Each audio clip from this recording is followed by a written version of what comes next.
Subscribe करें सेहत ज़िंदगी चैनल को और बेल आइकन पर क्लिक करें ताकि आपको हर नई वीडियो मिले सबसे पहले। मोहतरम ख़वातीन व हज़रात, बहुत बहुत शुक्रिया, आप हमारे प्रोग्राम देखते हैं और हमें कमेंट करते हैं। इस सिलसिले में हम जो है अब दोबारा आपकी खिदमत पे हाज़िर हैं और जो सवालात आपने हमसे पूछे हैं मैं उनका अब बेतरतीब जो है उनका नाम लेके आपके सवालात का जवाब देने के लिए हाज़िर हूँ। अगला सवाल है हमारे भाई डॉक्टर रफ़ी का। मोहतरम डॉक्टर भाई रफ़ी साहब, बहुत बहुत शुक्रिया आपका सवाल पूछने का और आपकी रिकमेंडेशन का भी बहुत शुक्रिया। आपने हमारा प्रोग्राम पसंद किया, इसके लिए भी मैं शुक्रगुज़ार हूँ। आपका ये भाई आपको क्या मशवरा दे सकता है। आपने तो एंजियोप्लास्टी करवाई है, लेकिन एंजियोप्लास्टी के बाद जो है आपने वर्जिश कब शुरू करनी है, तो आपने वॉक शुरू करनी है तीसरे दिन से। 3 दिन के बाद आप वॉक कर सकते हैं। अगर रफली मैं आपको समझाता हूँ कि आपने कितने कदम लेने हैं, तो आप वक्फे से 50 या 60 कदम लें, फिर वक्फे से एकदम नहीं कि लंबी वॉक करें। फिर आप जो है 3-4 दिन बाद अपने कदम बढ़ाते चले जाएं। आपने वर्जिश का पूछा है, तो वर्जिश जो है आप जो है लाइट वर्जिश जो है कर सकते हैं 15 दिन 20 दिन के बाद। फिर हमें ये भी देखना है कि आपका वज़न कितना है। अगर आपका वज़न बहुत ज़्यादा है तो फिर तो ये है कि आप फ्रेश एक ईसीजी करवा लीजिए और अपने नब्ज़ का जो है और ब्लड प्रेशर का रिकॉर्ड हमें बता दीजिए, तो हम आपको बता सकते हैं कि आपने कितने कदम चलना है।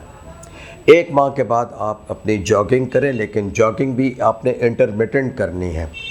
थोड़ी सी जॉगिंग करनी है, फिर रुक जाना है, थोड़े से लंबे सांस लें, फिर पैदल चलें, फिर पैदल चलने के बाद थोड़ा से तेज़ कदम से चलें, फिर रुक जाएं, फिर आराम करें, फिर दरमियान में थोड़ा सा जॉग करें। जॉग का मतलब ये है कि आप जब स्टेप्स लेते हैं स्लो रनिंग, बिल्कुल स्लो रनिंग में, तो आप जो है 20 से कदम लेके फिर रुक जाएं, इतनी काफ़ी है। ठीक है जी। तो एंजियोप्लास्टी ने तो आपकी वो तकलीफ़ दूर कर दी है कि जो आपकी खून की रगों को, दिल की खून की रगों, कॉरोनरी आर्टरीज़ को जो है ब्लॉक कर रही थी, तो वो तो आपने रिमूव कर दी। अब होता यही है कि किसी भी मर्ज़ में आप जो है एक्सरसाइज, पैदल चलना, ये स्लो एंड ग्रेजुअली जो है आप शुरू करते हो।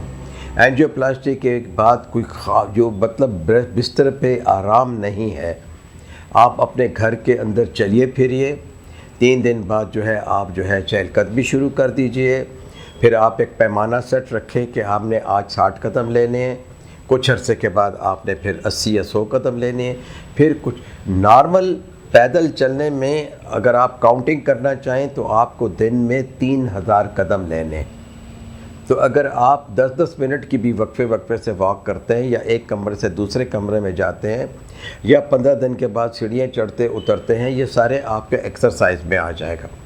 फिर 1 माह बाद आप अपनी जॉगिंग भी शुरू करें, लेकिन इसके लिए ज़रूरी है कि हमें आपका वेट स्टेटस या हमें आपका BMI जो है मालूम होना चाहिए, और आपकी बाकी ईटिंग हैबिट्स क्या हैं। अगर आपकी एंजियोप्लास्टी जो है हाई ब्लड प्रेशर की वजह से हुई है, या हाई कोलेस्ट्रॉल की वजह से हुई है, या डायबिटीज़ की वजह से हुई है, उसका आपने इलाज करवाना है। शुक्रिया।